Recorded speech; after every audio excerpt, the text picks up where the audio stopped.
Hello everyone, A to Z biology with Halchal में आप सभी का स्वागत है।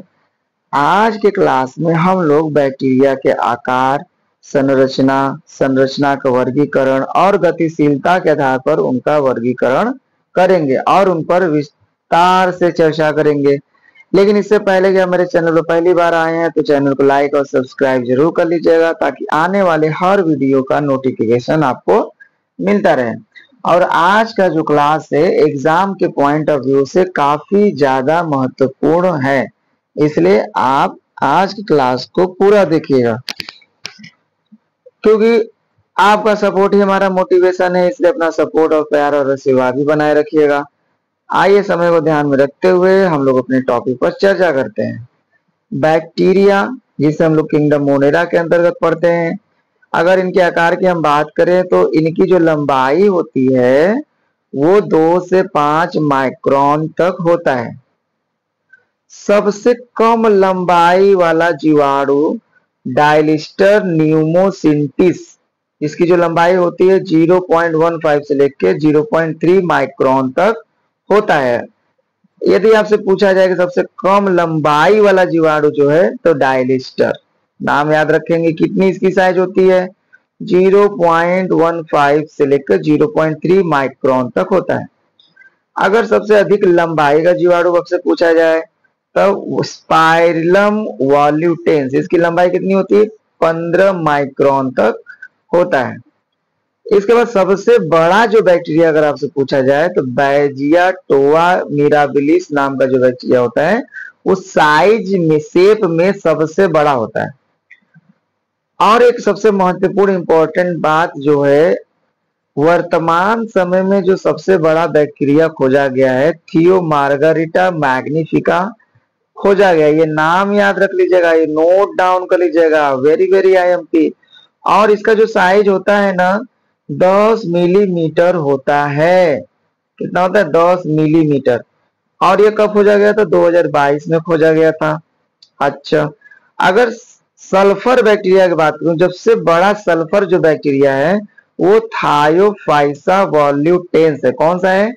थायोफाइसा वॉल्यूटेंस नाम का जो सल्फर बैक्टीरिया है वो साइज में सबसे बड़ा माना जाता है। उसका साइज जो होता है 18 माइक्रोमीटर तक होता है।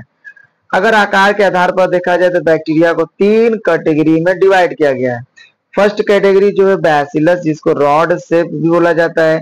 सेकंड कैटेगरी है कोकस। थर्ड कैटेगरी है स्पाइरल या सर्पिल कहा जाता है। हम लोग बारी बारी से तीनों कैटेगरी पर चर्चा करेंगे थोड़ा डिटेल में। आइए देखते हैं।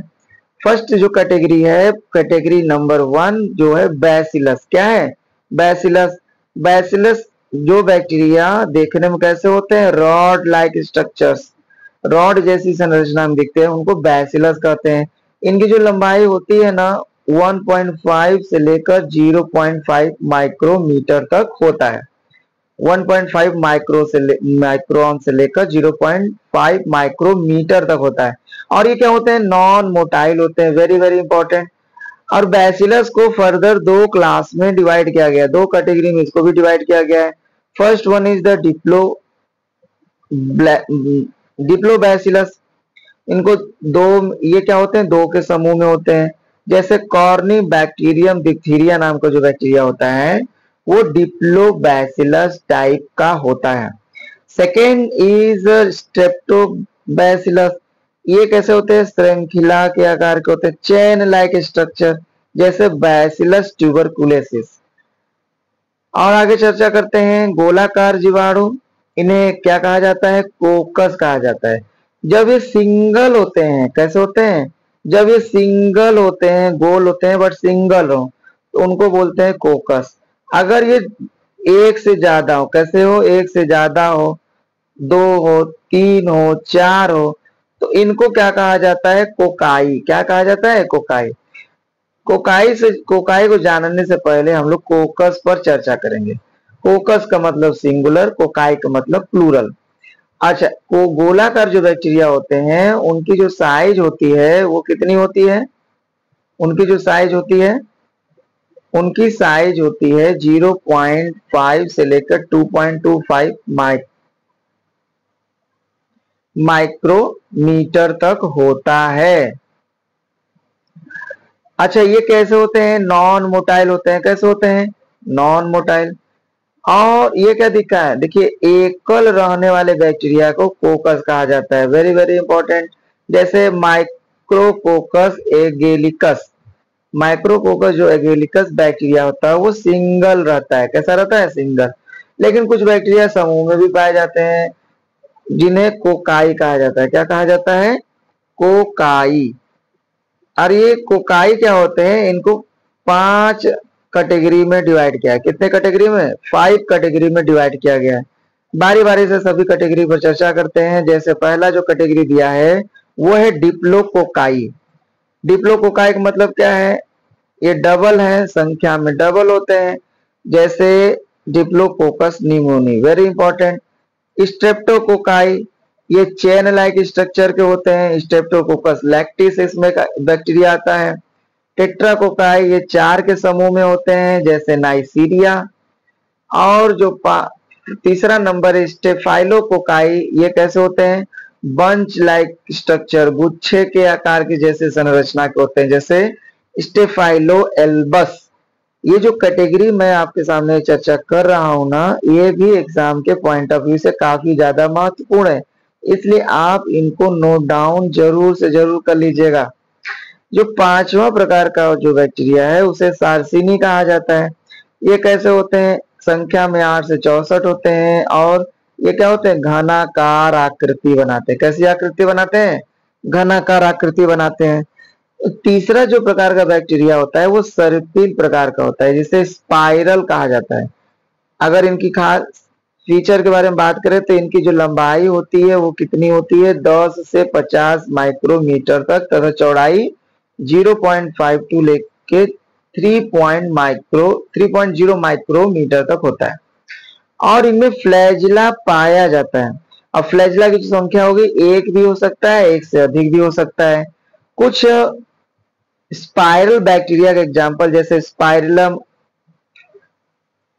एंड्यूलम, स्पाइरलम वॉल्यूटेंस, स्पाइरलम माइनस, ये 3 जो बैक्टीरिया होते हैं ये कैसे होते हैं? स्पाइरल टाइप के होते हैं। कुछ अन्य प्रकार के भी बैक्टीरिया होते हैं जैसे विब्रियो। ये कैसे होते हैं? कॉमा के आकार के होते हैं। Very very important. एक सिरे पर एक फ्लैजिला भी पाया जाता है। एक सिरे पर कसाविका जरूर होता है। एक भी हो सकता है, 2 भी हो सकता है, मतलब वन साइड में क्या होते हैं? फ्लैजिला मस्ट है। और इनकी जो लंबाई होती है ना वो 10 माइक्रोन मीटर से, तथा व्यास जो होता है 1.5 से लेकर 1.7 माइक्रोमीटर तक होता है। जैसे एग्जांपल में देखिए विब्रियो कॉलेरी एग्जांपल दिया। विब्रियो कोलाई जो होते हैं ये कैसे होते हैं? ये कॉमा के आकार के होते हैं। जैसे अंग्रेजी का कॉमा लगता है ना, जस्ट लाइक दिस। देखिए यहाँ पर ऐसे मैं छोटा सा एक स्ट्रक्चर बनाया हूं, ऐसा। कुछ बैक्टीरिया होते हैं फिलामेंटस टाइप के होते हैं, जैसे बैगिया टोवा। कुछ क्या होते हैं? फिलामेंटस होते हैं, बैगिया टोवा। और एक और दिया है थियोथ्रिक्स। क्या दिया है? थियोथ्रिक्स जो बैक्टीरिया होता है वो भी फिलामेंटस होते हैं। और कुछ तो बैक्टीरिया ऐसे होते हैं जो प्लियोमार्फिक कंडीशन को शो करते हैं, मतलब कि ऐसे बैक्टीरिया जो वातावरण के अनुसार अपने साइज, शेप, साइज को क्या कर लेते हैं? चेंज कर लेते हैं। इनको प्लियोमार्फिक बैक्टीरिया कहा जाता है। Very very important. बहुरूपी बैक्टीरिया भी कहा जाता है इसको। जैसे एसिटोबैक्टर। कौन सा बैक्टीरिया आएगा इसमें? एसिटोबैक्टर। आई होप की क्लास आपको पसंद आ रहा होगा। अगर मेरा ये वीडियो आपके लिए उपयोगी है तो आप चैनल को जरूर लाइक और सब्सक्राइब कर लीजिएगा, ताकि आपको आने वाले हर वीडियो का नोटिफिकेशन आपको मिलता रहे। आपका सपोर्ट ही हमारा मोटिवेशन है। आइए आगे देखते हैं। गतिशीलता के आधार पर जीवाणुओं को कितने वर्गों में बांटा गया, कितने कैटेगरी में? पहला जो कैटेगरी दिया है वो है कैटेगरी अकसावी, मतलब कि इनमें कोई भी फ्लैजिला नहीं पाया जाता। इन्हें एट्राइकस कहा जाता है। Flagella is absent. एग्जाम्पल देखा जाए तो लैक्टोबैसिलस जो जीवाणु होता है वो एट्राइकस टाइप के होते हैं। इनमें फ्लैजला नहीं पाया जाता है। दूसरा होता है एक कसाभी जिसको मोनोट्राइकस कहा जाता है। क्या कहा जाता है? मोनोट्राइकस। इसमें क्या होता है? Single flagella at one end. देखिए यहाँ पर मैं छोटा सा संरचना आपके लिए बनाया हूं। देखिए single flagella at one end, जैसे विब्रियो कॉलेरी और थायोबैसिलस, ये जो दो बैक्टीरिया हैं ये मोनोट्राइकस होते हैं। मोनो मतलब होता है सिंगल, एकल। ओके, आगे बढ़ते हैं। नेक्स्ट जो कैटेगरी दिया है वो है उभय कसाभी। इसे हम लोग एम्फीट्राइकस कहते हैं। इनमें क्या होता है? Single flagella at each and. इनमें क्या होता है? सिंगल फ्लैजला वन साइड, दोनों साइड में होते हैं। देखिए मैं यहाँ पर एक फिगर ड्रॉ किया हूँ छोटा सा आपको समझने के लिए। इसमें एग्जाम्पल जो होता है नाइट्रोसोमोनास। कौन सा बैक्टीरिया आएगा? नाइट्रोसोमोनास नामक बैक्टीरिया को एम्फीट्राइकस बैक्टीरिया कहा जाता है, क्योंकि इनके संरचना पर दोनों साइड में सिंगल फ्लैजला पाए जाते हैं। अच्छा, एक बात और भी है, ये जो फ्लैजला होता है ना, बैक्टीरिया को मूवमेंट में हेल्प करता है। अच्छा, आगे चलते हैं। नेक्स्ट जो कैटेगरी दिया है सिरोपुच्छ कशाभी, इसे हम लोग सिफेलोट्राइकस कहते हैं। Very very important, cephalotrichous bacteria. इनमें खास क्या है? एक सिरे पर एक या दो से अधिक बैक्टीरिया होंगे। एक सिरे पर एक या दो से अधिक बैक्टीरिया होंगे। जैसे स्यूडोमोनास फ्लोरेसेंस नामक जो बैक्टीरिया होता है वो एक सिरे पर एक से अधिक फ्लैजला, जैसे मान लीजिए बैक्टीरिया है तो यहाँ पर एक सिंगल फ्लैजला हो, या कभी कभी क्या होता है कोई बैक्टीरिया है सिंगल नहीं डबल फ्लैजला हो, तीन फ्लैजला हो, चार फ्लैजला हो। इस तरीके से इनको फेलोट्राइकस कहा जाता है। सेकेंड कैटेगरी, नेक्स्ट कैटेगरी जो दिया हुआ है वो होता है गुच्छ कसाभी, जिसे लोफोट्राइकस कहते हैं। देखिए ये हर प्रकार के जो TGT, PGT, NVS, KVS, ALT, NEET, इन सभी जैसे एग्जामों में इस तरीके के क्वेश्चन पूछा जाता है, इसलिए आप इसको जरूर नोट डाउन कर लीजिएगा। इनमें क्या खास होता है? दोनों सिरों पर दो या दो से अधिक गुच्छे में फ्लैजला पाया जाता है। मतलब कि दोनों साइड में इनमें जो होता है वायरस, जो ये बैक्टीरिया होते हैं, इनमें दोनों साइड में क्या होता है? दो या दो से अधिक क्या होते हैं? दोनों साइड में फ्लैजला पाए जाते हैं।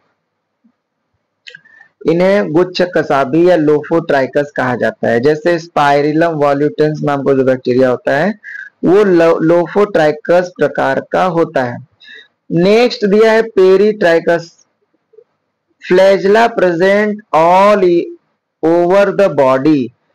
ऐसे बैक्टीरिया जिनके पूरे शरीर पर क्या होता है? फ्लैजला पाया जाता है। देखिए जैसे ये कोई बैक्टीरिया है, इनके पूरे शरीर पर ऐसे फ्लैजला पाए जाएंगे। इनको इस तरीके की संरचना को पेरीट्राइकस कहा जाता है। जैसे एग्जांपल में ई कोलाई बैक्टीरिया। कौन सा bacteria? E coli bacteria peritrichous type का होता है। आई होप कि आपको आज का क्लास पसंद आया होगा। अगर मेरे क्लास से आपको थोड़ा सा भी लाभ मिलता है तो आप जरूर मेरे चैनल को सब्सक्राइब कर लीजिएगा। Thank you for watching. Thank you.